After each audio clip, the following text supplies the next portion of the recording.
Panalangin laban sa katiwalian at kurakot sa Pilipinas.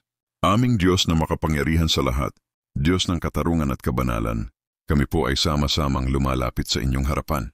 Dala namin ang daing ng aming bayan, ang hinaing ng aming mga kababayan, na patuloy na naghihirap dahil sa kasakiman at kasamaan ng ilan. Panginoon, kitang-kita mo ang sugat ng Pilipinas. Mga proyektong dapat ay para sa tao, na uuwi sa bulsa ng mga kurakot. Mga pundong nakalaan sa ospital, paaralan at kalsada, nagiging luho at ari-arian ng mga gahaman. Diyos namin, kami umiiyak sa inyo. Hanggang kailan matitiis ang ganitong kabulukan?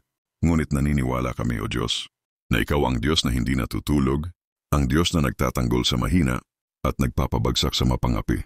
Kaya sa oras na ito, buong puso naming idinadalangin, ipuin mo ang puso ng mga namumuno na ang kanilang hangarin ay mapalitan ng pag-ibig sa bayan, hindi sa pera. Gisingin mo ang kanilang budhi upang makita nila ang kawalan ng saysay ng kayamanang hindi nila madadala sa kamatayan. Ibalik mo ang takot sa iyo, Panginoon, upang matuto silang mamuno ng may takot at respeto sa inyong salita. Panginoon, kung hindi na sila magbabago, Ikaw nawa ang siyang kumilos. Alisin mo ang mga tiwali sa kapangyarihan at iluklok mo ang mga pinunong tapat, may malasakit at tunay na naglilingkod. Ituwid mo rin, Ama, ang aming bayan.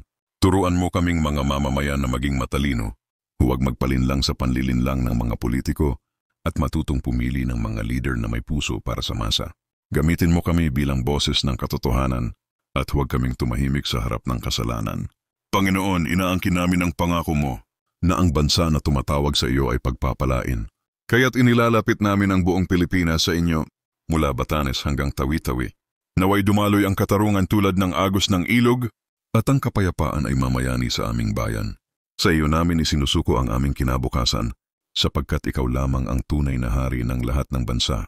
Ito ang aming dalangin sa ngalan ng aming Panginoong Hesus. Amen at Amen.